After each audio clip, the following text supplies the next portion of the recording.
Hi friends, అందరూ బాగున్నారా? నేను బాగున్నాను. ఇవాళ అన్నంలోకి క్యాబేజీ పచ్చడి చేస్తున్నాను, చూపిస్తున్నాను చూడండి ఎలా చేశాను. ఇదిగో ఫ్రెండ్స్, రొట్టెలో ఇలా చేశాను పచ్చడి. ఏమేమి వేసానంటే ఆయిల్ పెట్టేసి పచ్చిమిరపకాయలు వేసేసి దాంట్లోనే కొంచెం ధనియాలు, కొంచెం శనగపప్పు, కొంచెం మినపప్పు, కొంచెం జీలకర్ర వేసి వేగినాక పచ్చిమిరపకాయలు వేసేసి దాంట్లోనే ఈ క్యాబేజీ పెట్టేసాను సన్నగా తురిమేసి. అది మగ్గుతూ ఉండగా కొంచెం టమాటా కోసి పెట్టాను. టమాటా వేసి పెట్టేసేసి దాంట్లోనే కొంచెం చింతపండు వేసేసి ఇంకా బాగా మగ్గనిచ్చేసి ఇదిగో ఈ చిన్న రొట్టెలో నూరాను అనమాట. ఉప్పు వేసి పసుపు వేసి కొంచెం పసుపు ఉప్పు కూడా వేసి చింతపండు జీలకర్ర వెల్లుల్లిపాయ అన్నీ వేసి ఇగో ఈ రొట్టెలో నూరాను అనమాట. ఇదిగో తాలింపేమో దీంట్లో పెట్టి తాలింపు చేశాను అనమాట. గుమగుమలాడతా శనగపప్పు, మినప్పప్పు, జీలకర్ర, ఆవాలు, ఎండుమిర్చి, కరివేపాకు, ఇంగువ అన్నీ వేసి గుమగుమలాడతా తాలింపేసి ఈ తాలింపు ఈ రోట్లో పోసేసాను అనమాట.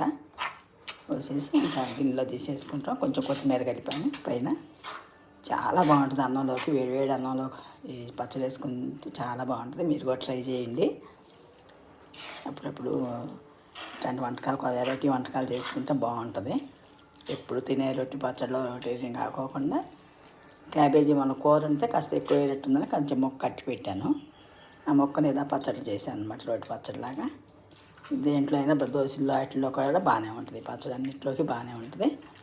మీరు కూడా ట్రై చేయండి. చాలా ఈజీ ప్రొసీజర్. అన్నీ నేను చేసే వంటలన్నీ ఈజీగానే ఉంటాయి ఫ్రెండ్స్. చక్కగా తొందరగానే అయిపోతాయి, ఈజీగానే ఉంటాయి. ఇదిగో చిన్న రోలు, చిన్న తాలింపులు అది అన్నీ ముద్దుగా ఉన్నాయి కదా. ఇట్లా రోట్లో నూరుకుంటే బాగుంటుందని మిక్సీ వేయకోకుండా ఈ క్యాబేజీ ఊరినే మగ్గిపోయింది. క్యాబేజీ టమాటా అన్నీ మగ్గిపోయినాయి.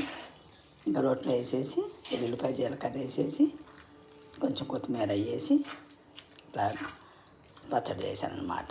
మీరు కూడా ట్రై చేయండి ఫ్రెండ్స్. నా వీడియో సబ్స్క్రైబ్ చేసుకోండి ఫ్రెండ్. ఇట్లాగే మీ ఆదరణ నాకు ఎప్పుడూ ఉండాలి. మళ్ళీ మీ ముందుకు వస్తాను మంచి మంచి వంటలతో.